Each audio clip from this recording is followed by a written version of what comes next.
Okay, welcome everyone to another session. I'm back here at Kloofsig, but it's just for a short 4-hour late afternoon session. Got here around 2 o'clock, rods were in at about 2:30. So yeah, got just over 3 hours, not a complete full 4 hours of fishing, but yeah. Had the afternoon available, so I thought why not? There's load shedding at home. So yeah, why not make the best of it? I think that's the only thing that load shedding is good for. As for when you want to go fishing, yeah, what better excuse is there? Power's off, can't watch TV or so on. Yeah, I've got Wi-Fi and I can watch Netflix and whatever on my phone. But yeah, why not go fishing? So yeah, hoping for the best. Similar approach to the previous session that I was here.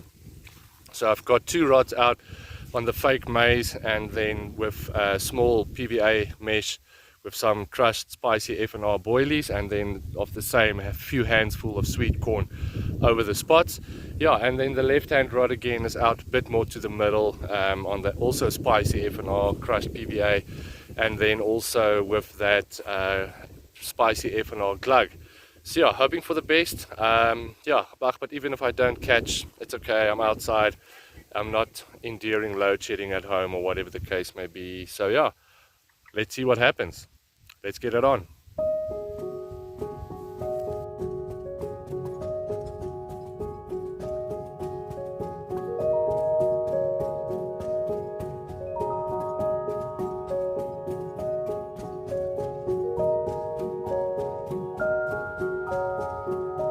Okay guys, me again. So I've been thinking for a while now, this whole thing with my YouTube channel and my Instagram and TikTok and so on, and yeah, I really didn't think that it would take off the way it did. Look, my YouTube channel is still small, it's still growing, but I've been getting awesome feedback from guys and comments, and guys contacting me on venues and different approaches and methods I use and so on. So yeah, I must say I'm quite surprised with it, with how well it's doing. It was never really my intention to go out and try and make money from this or whatever, or chasing the subscribers or whatever. But yeah, if that happens, that's a bonus. But yeah, it was just an idea of me sharing my sessions, sharing my adventures with everyone and so on. Yeah, and so far it's doing very well. People like watching it. So first of all, I would really like to thank you everyone who's been watching my videos, the subscribers, the followers on Instagram and on TikTok as well. I really do appreciate it a lot, and yeah, I hope and I believe that I'll be able to share some many more adventures with you guys on my different social media platforms. So yeah, so first of all, thank you very much for watching. Yeah, I really appreciate it. Yeah, and then I also thought, I had some guys asking me about my fishing and how long I've been fishing and stuff like that. So yeah, I thought that maybe I'll give you guys a background on that as well. Now, I grew up in the Nelspruit area, and we used to fish a lot at Primkop. So yeah, that's where I grew up fishing, on papgooi or conventional angling. That was what we did. And we used to fish a lot with my dad. Me and my brothers, we grew up for a long period of time. We grew up next to the fishing waters. And I forgot, we also fished a lot the Crocodile River in the old caravan park in Nelspruit. We used to fish there a lot as well. But yeah, grew up in Nelspruit, fished there my whole life. Yeah, and then after school I went to varsity in Johannesburg. Every now and then would go home, we would fish and so on the holidays and weekends and so on, but not that much anymore, but because we were busy. Yeah, but then my father died when he was very young. He was only 49 years old when he died. He had a stroke. So yeah, and after that, our whole fishing experience, or the fishing life that we had for angling and stuff like that, died down. It was something we used to do with our dad, and yeah, then didn't fish at all for almost 16 years. I didn't touch a fishing rod, didn't have any fishing gear or anything. Yeah, I just lost interest in it until a few years ago, just after our first COVID-19 lockdown that we had. Went fishing with friends in the Vaal River, or Vaal Dam rather, and yeah, I just got hooked completely again. Started investigating a lot of stuff, kept building my gear up again, went to the shops and so on. Yeah, started off again with papgooi because that's what I grew up with, that's what I knew how to do. Yeah, and then after that, fished a while with papgooi and so on, and then all of a sudden with YouTube I came across a thing they call specimen angling, and I had no idea what it was, but it just from the get-go it intrigued me, the whole idea and the approach of how you fish and so on. And one of the things I enjoy very much about specimen angling is the fact that it's really, you have to outsmart the fish. It's not, papgooi, guys, please don't kill me. I know with papgooi and conventional angling, it's there as well. You have to outsmart the fish. There's also different baits and flavors and so on, but yeah, it's just, I don't know, it's just a little bit more for me with specimen angling. Look, I still enjoy papgooi from time to time, especially if I go fishing with my kids. We still enjoy it. But yeah, I just fell in love with specimen angling, and I started doing research and so on, and started buying all the pre-tied rigs and pre-tied leaders and all that stuff, and that's how I started. But within a few months, I thought, no, I want to do this on my own. I want to tie my own rigs. I want to be able to splice my own leaders and all that stuff. And yeah, I just did a lot of research and I started doing it. And I quickly realized that it's not actually that expensive. A lot of guys believe that if you start specimen fishing, or they don't want to start specimen fishing because they believe it to be very expensive. And it's actually not that expensive. Yes, the initial setup cost maybe of buying leaders that you can splice, all the bits and stuff like that. But once you have it, you've got all the tools you need, from there on, it's not really that expensive. And a lot of people think that when you do specimen fishing, you have to throw out kilos and kilos of bait. And I don't do that. Yes, I don't fish long sessions a lot where I go for 24 hours or 2 or 3 days maybe. But for that, yes, putting out a lot of bait works and it helps a lot. But I mean, the way I fish is when I've got time. One day over a weekend or a few hours here and there. And I like a minimal approach, using what they call it mouse trapping, with a small pocket of bait, either in a PVA mesh or you can do PVA bags. But yeah, that's my approach, and it's not that expensive. So yeah, if you're thinking of going into specimen, it's something you have to learn. It's something you have to do your homework on it. There's so many YouTube videos out there and YouTube channels that you can watch that actually teaches you quite a lot. I've mentioned it in one of my other videos, or not rather video, in a few of my comments where people ask me for advice. I always tell them there's 2 channels you can watch. For me personally, Carl and Alex, it's now just fishing with Carl Smith. So he's got his fishing channel, and then they also have the fishing tutorials.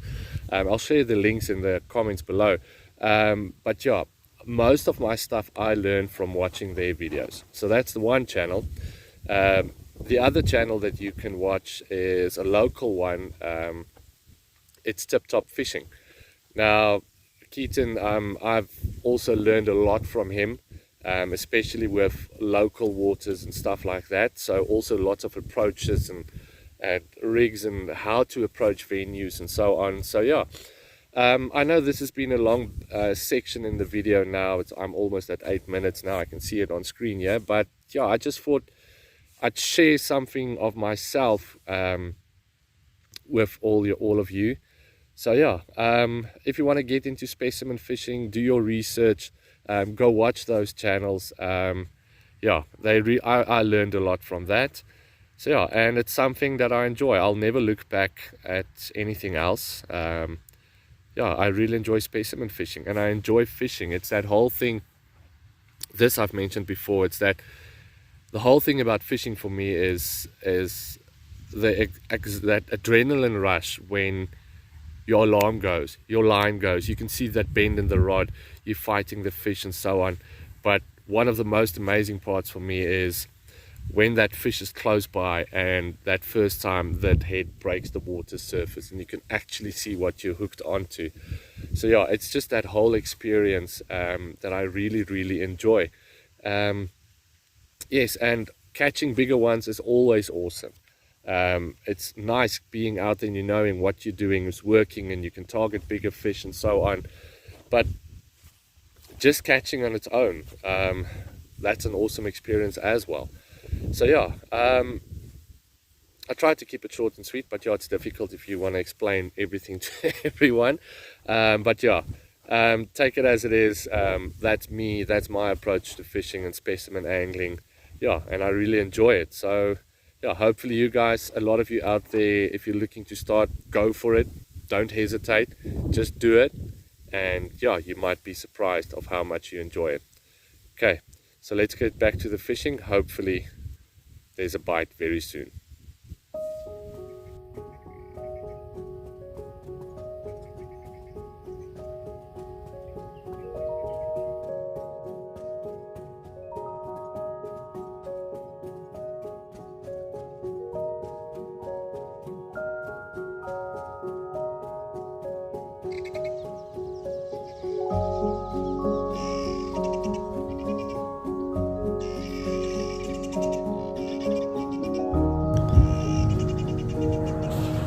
Okay, so 2 hours into the session now. There's nothing to show or tell really.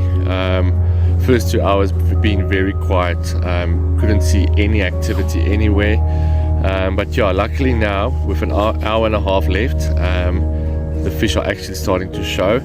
I've counted in the last 5 minutes there were 4 that jumped.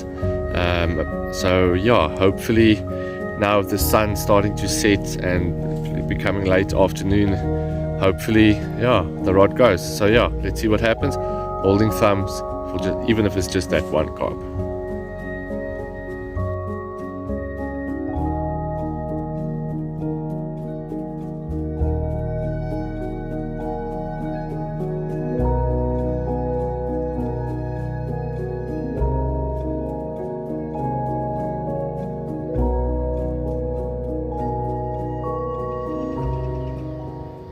Okay, so there's 50 minutes left in the session, and I just had a carp show on the spot where my right hand rod is, and then the left hand, or the middle rod rather, is about, I would say, 2-3 meters left of it.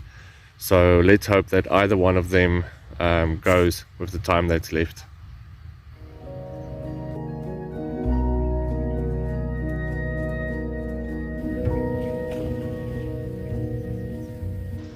Okay, 35 minutes to go, and I've been standing here watching the water, and there's lots of activity over my left hand rod as well. So yeah, I'm gonna push it till the end. I'm gonna wait till 6 p.m. before I start packing up and see what happens. So yeah, hopefully one of these rods have to go. Activity's picked up a lot. Like I said, there's activity over all my rods, so yeah, something has to take the bait.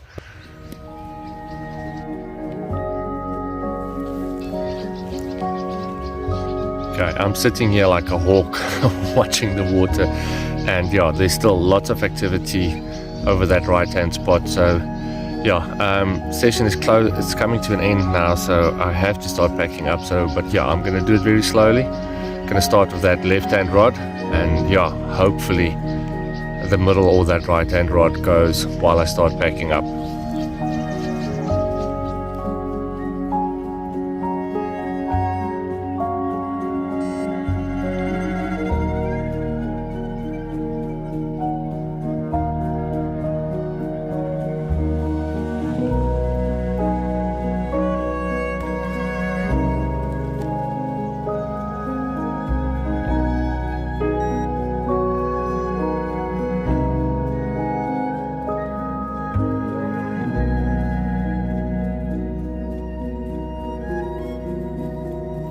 Okay, so time's officially up now. It's 6 p.m. So yeah, I don't think I'm gonna get that last minute bite, but yeah,